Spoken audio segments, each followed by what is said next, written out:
जिसके कान हों वो सुन ले, जिसकी आंखें हों वो देख ले।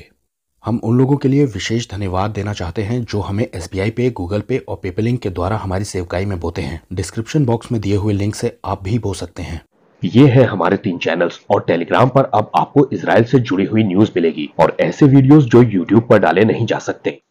नीति वचन 3:11 हे मेरे पुत्र, यहोवा की शिक्षा से मुंह ना मोड़ना, और जब वो तुझे डांटे तब तू बुरा ना मानना। इंग्लिश में लिखा है चेस्टनिंग ऑफ द लॉर्ड और हिज करेक्शन। इन बातों का बुरा नहीं मानना है जब ये परमेश्वर करें, क्योंकि यहोवा जिससे प्यार करता है उसको डांटता है, जैसे कि बाप उस बेटे से जिसे वो अधिक चाहता है। दोस्तों, एक बाप अपने बच्चे को आखिर डांटता क्यों है? क्योंकि वो उससे प्रेम करता है, इसलिए अच्छे के लिए, भले के लिए। जो बाप डांट फटकार नहीं रहा है वो दरअसल रॉन्ग पेरेंटिंग कर रहा है। उसके डांटने का या फिर ताड़ना देने का या करेक्शन करने का हक बनता है। बाप का मकसद ये नहीं है कि वो कुचल दे या फिर धज्जियां उड़ा दे बच्चे की, या 4 लोगों के सामने जलील करने के लिए बाप करेक्शन नहीं करता है। फिलहाल बिब्लिकल फादर तो ऐसे ही होने चाहिए। दाऊद ने भी सेम एक ऐसी ही गलती की है, या कह लीजिए रॉन्ग पेरेंटिंग की है। किसके लिए? अदोनिया या एदोनाइजा के लिए। ये सुलेमान का रिश्ते में बड़ा भाई लगता है। पहला राजा 1:5। हग्गीत का बेटा अदोनिया, हग्गीत दरअसल उसकी माँ है, ये सिर ऊंचा करके कहने लगा कि मैं राजा होऊंगा, और उसने रथ और सवार और अपने आगे आगे दौड़ने के लिए 50 आदमी रख लिए। अदोनाइजा राजा बनना चाह रहा था, सुलेमान को मौका नहीं देना चाहता था। पापा डेविड बूढ़े हो गए थे, लेकिन उनकी गलती अगली आयत में लिखी हुई है, उसको करेक्ट नहीं किया कभी। जिसने रॉन्ग पेरेंटिंग की है अदोनाइजा की, उसके पिता ने यानी दाऊद ने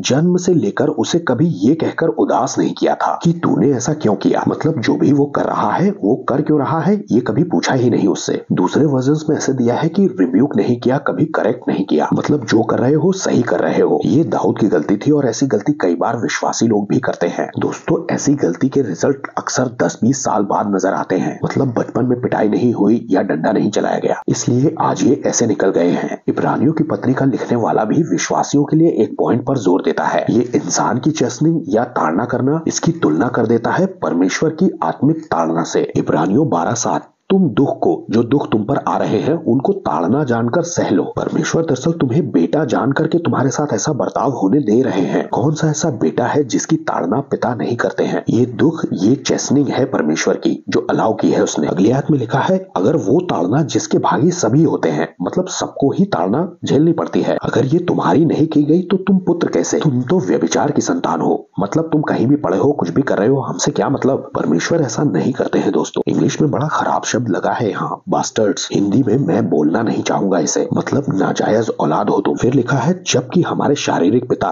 यानी कि जो हमारे पेरेंट हैं इस दुनिया में, जब वो भी हमें चेस्टाइज करते हैं या करेक्ट करते हैं, ताड़ना करते हैं हमारी, तो क्या आत्माओं का पिता यानी परमेश्वर उसकी ताड़ना की वजह से उसके और भी अधीन नहीं आना चाहिए हमें? और इस बात पर ध्यान दीजिएगा, ताकि जीवित रहें एंड लिव। ये क्वालिटी लाइफ है दोस्तों। परमेश्वर दरअसल इस तरह से चेक करते हैं कि तुम असली वाले बेटे बन भी पाए हो या नहीं। ये परमेश्वर का चेक करने का तरीका है। विश्वासी कई बार परमेश्वर के दुख देने को या ताड़ना देने को समझ नहीं पाते और वो उससे मुंह फुलाकर बैठ जाते हैं, जबकि करेक्शन किया क्यों जा रहा है? ताकि हम जिए, लिव। अपने परमेश्वर का कैरेक्टर समझिए दोस्तों। दुनिया के लोगों को ऐसा लग सकता है बड़ा दुख का समय आया हुआ है इसके ऊपर, लेकिन सच्चाई यह है कि परमेश्वर ताड़ना कर रहे हैं आपकी। विश्वासी चर्च में कई बार बड़े बड़े दावे भरते हैं कि तूने मुझे बेटा बनाया और खून बहाया, लेकिन जब परमेश्वर चेक करते हैं या करेक्ट करते हैं कि जो गा के आए हो चर्च में, जरा दुख देके, ताड़ना देके, करेक्ट करके थोड़ा सा, कि जरा चेक तो किया जाए कि सही में बेटे हो या फिर ऐसे ही कह रहे थे वो सब बातें। दुख की बात यह है कि कई विश्वासी नाजायज औलाद निकल जाते हैं। सुनने में बुरा लग सकता है, लेकिन ये सच है। चर्च छोड़ देंगे, बाइबल पढ़ना छोड़ देंगे। दोस्तों, परमेश्वर रॉन्ग पेरेंटिंग नहीं कर रहे हैं, बिल्कुल सही कर रहे हैं वो। उनको उनका जॉब अच्छे से मालूम है सबको। जय मसीह की।